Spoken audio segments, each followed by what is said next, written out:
And I guess I'm the tall one in the group. So thanks for inviting us and allowing us an opportunity to weigh in on what's obviously a very important, but as you're starting to hopefully understand by now, an extremely complex issue.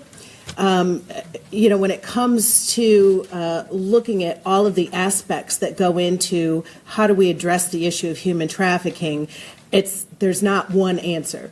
There's not one area where you can say, okay, I've done this and you're done now.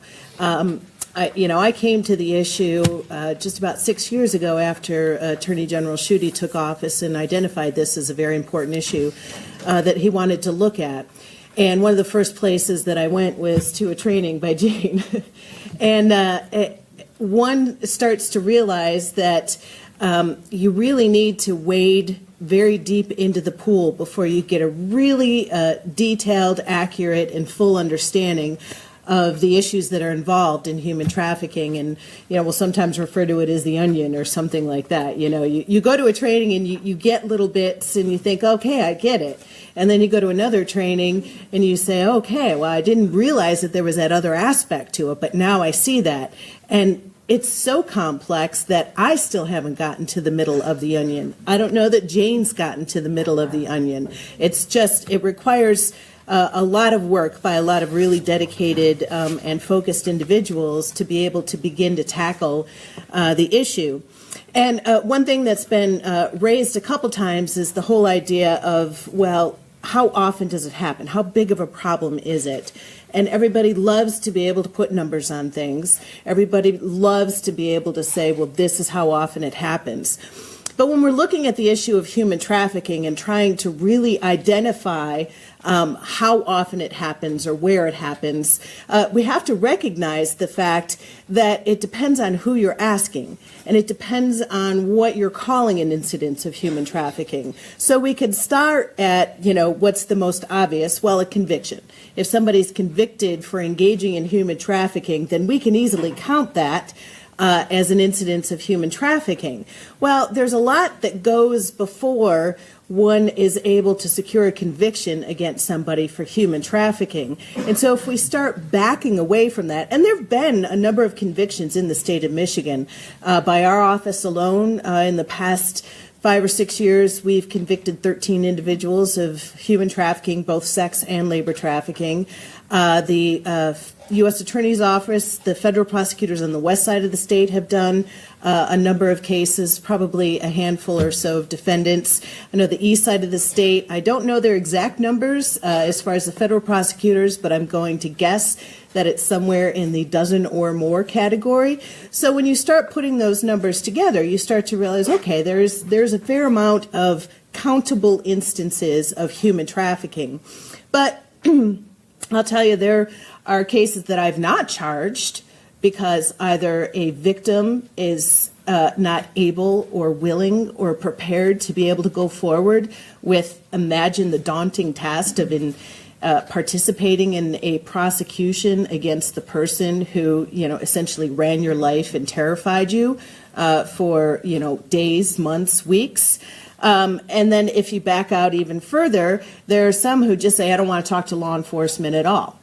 So there's a group of folks who maybe are reaching out to victim service providers because they know that they need help or they want help, but they don't want to take that step across. So you see how we're sort of going further back down, you know, down the iceberg, and we're getting into the the possibility of larger instances of human trafficking that are not necessarily being observed by those who might be able to count or reported to any sort of agency or group that would be able to put all of that all those facts and figures together to come up with a good number. So we understand that everybody wants to put numbers on the issue. But all we can do is explain why, in this case, with this issue, it's so difficult for us to put numbers on it. But what we do feel confident is saying that we know that it's happening in Michigan. We know that it's happening all across Michigan. We know that there are victims of sex and labor trafficking all throughout the state.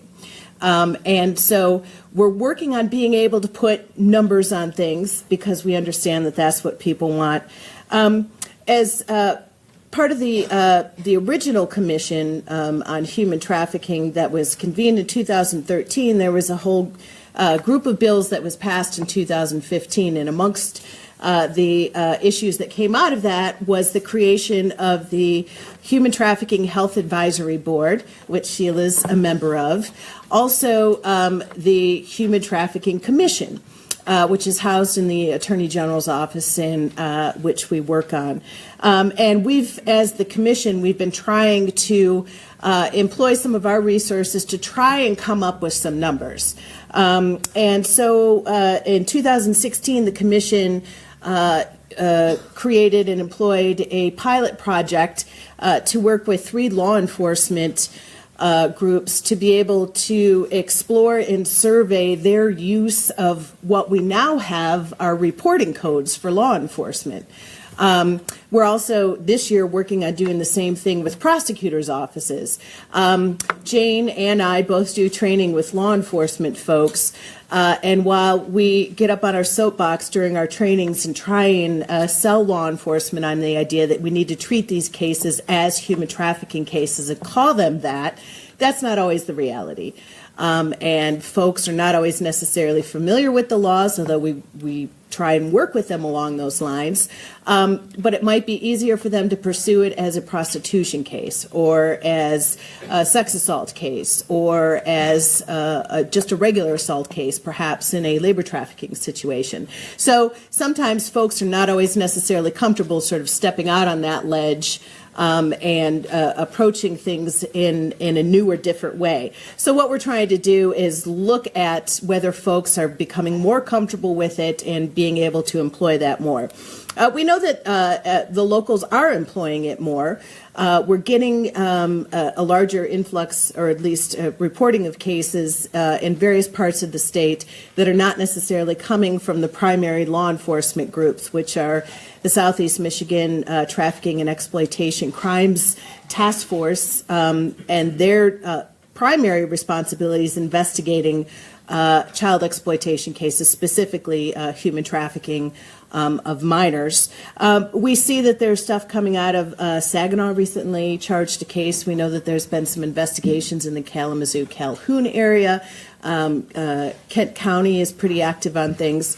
There's been some investigations in the Traverse City area. So this is by no means exhaustive or fully representative, just illustrative there for you to see where we know that folks are starting to look at the issues across the state. And so what we need is for more people to get on board so that we're able to sort of build the data that we know that people are so hungry for.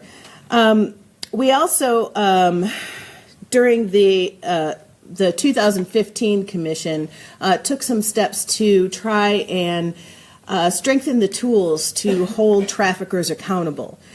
Prior to that, there was some confusion in the penal code with regard to the laws against trafficking in the state of Michigan. We were able to utilize them still to be able to bring some cases and hold several folks accountable under the old version of the statute. But when we're already talking about a difficult issue that we're trying to encourage people to take part in, anything that we can do to make it easier for prosecutors and law enforcement to be able to dive into the laws, understand them, and utilize them is a good thing. So we went ahead and streamlined the penal code, made sure that it was in line with the federal statutes as far as the elements. I believe it was Sheila who made reference to the idea of force, fraud, or coercion.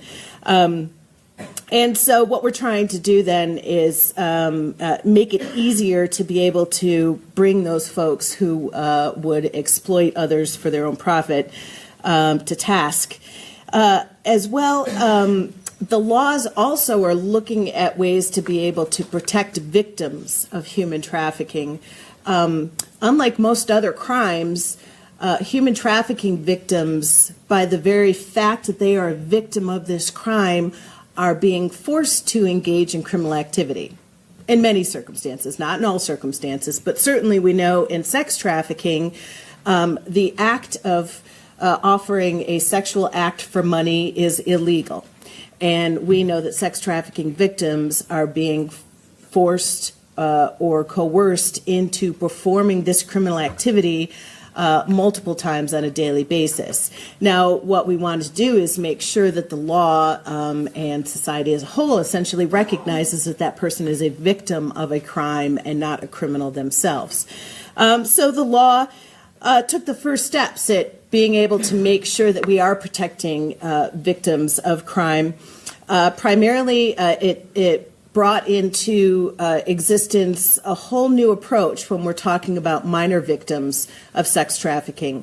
Now, Vista Maria is a very important part of that. Our partners over at DHHS have been fantastic in working with the updates to the law and developing and deploying a new protocol so that workers understand and recognize, and law enforcement as well recognizes that whenever we see a child, in this case the law calls for someone under 18 years of age, in a commercial sex situation, that child is presumed to be a victim of human trafficking.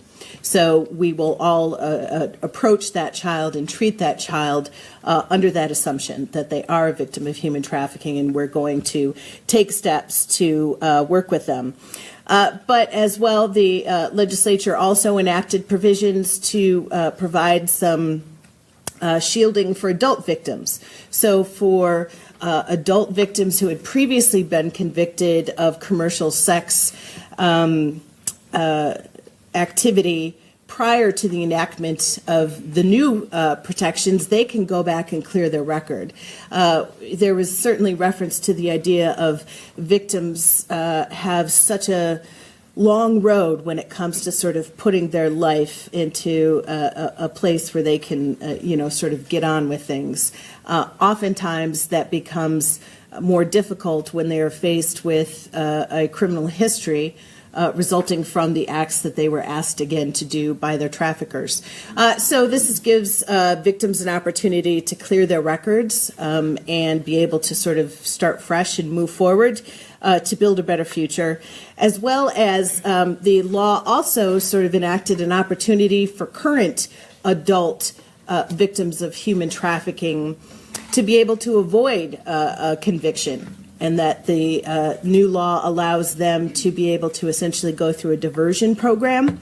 We're working with our partners over at the State Court Administrator's Office and various judges and court staff across the state to bring that to fruition as a general rule across the state, to make sure that each county has an opportunity for victims to be able to employ those tools to be able to shield them from, to shield them from criminal responsibility for the acts that they are being forced to engage in by somebody else. And then also, too, we need to look at, as a general rule, what the state is doing to move forward to diminish the issue of human trafficking. What sort of steps are we taking as a state? First and foremost, again, collaboration. Everyone loves the word collaboration, but really nobody can do anything about this issue by themselves. There's every one of us across this table have called upon each other on a regular basis because I don't have all the answers, Jane doesn't have all the answers, Meredith doesn't have all the answers, DHHS doesn't have all the answers. But all together, you put the right people in the room at the right time, and we could come up with some pretty decent answers and recognize what other questions we need to ask and what other answers we need to come up with. So the Human Trafficking Commission in the Attorney General's office has been working on a number of issues going forward to try and work towards diminishing the issue. We're working on a public awareness campaign.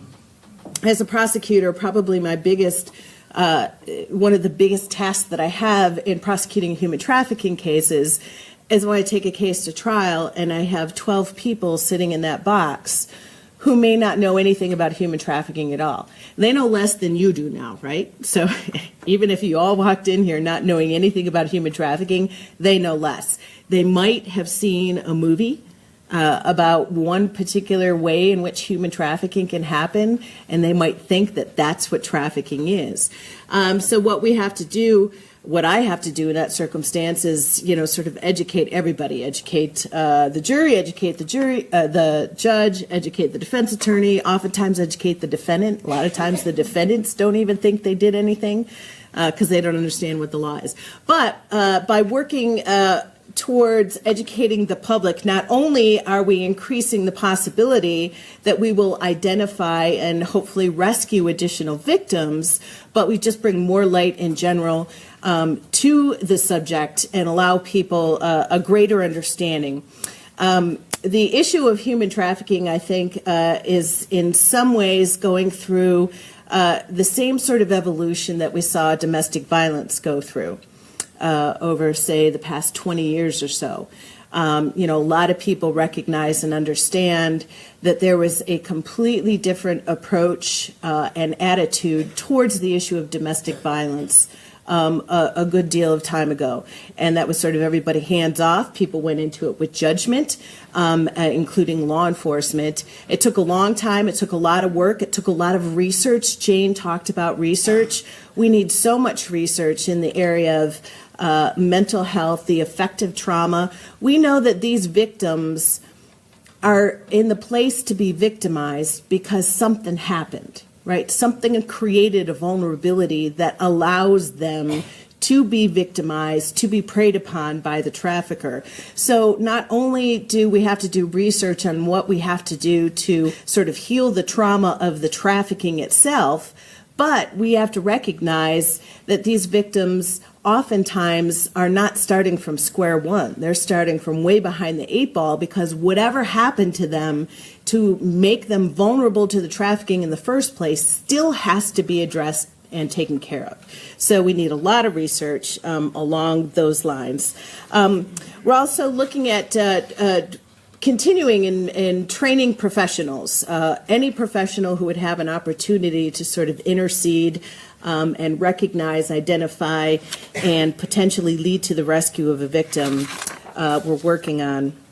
As well as we're working on going forward on continuing to address the state laws as they relate to human trafficking. So there were several bills passed last year that were recommended by the Commission, sort of expanding the opportunity for victims to be able to clear their records or prevent additional convictions, as well as a little bit of a tweak in the penalties for traffickers. So we're also looking at trying to craft some sort of statewide policy regarding the issue of trying to reduce demand. Now, this is really more an issue when it comes to sex trafficking, not necessarily labor trafficking, but we're talking about ways that we might be able to put together a number of tools or techniques to be able to crack down on the issue of making people aware of the fact that the crime of sex trafficking can't happen without the demand for the product. So those are just a few things that are going on there, and we thank you again for the opportunity to address this great group. And Anne Marie will go into questions.